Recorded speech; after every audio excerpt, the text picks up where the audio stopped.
Il-Partit Soċjalista Ewropew innota żieda fil-paga minima f'pajjiżna u fi stqarrija aċċena l-effett pożittiv tas-suċċess ekonomiku li qed jinħoloq bil-gvern ta' Joseph Muscat.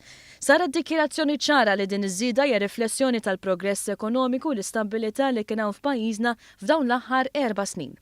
Is-suċċess ekonomiku f'dan il-pajjiż huwa riżultat ta' deċiżjonijiet li ħall-gvern tal-Prim Ministru Joseph Muscat li waslu għall-introduzzjoni ta' numru bla preċedent ta' miżuri soċjali qal il-President tal-Partit Soċjalista Ewropew Sergej Stanishev. Iż-żieda fil-paga minima mhux biss hija konferma li f'Malta sar titjib fil-kwalità tal-impjiegi, iżda anke turi qabża kbira fil-livell tgħixin tal-ħaddiema u familji li qed jgħixu bitħul baxx, kompla jżid Stanishev.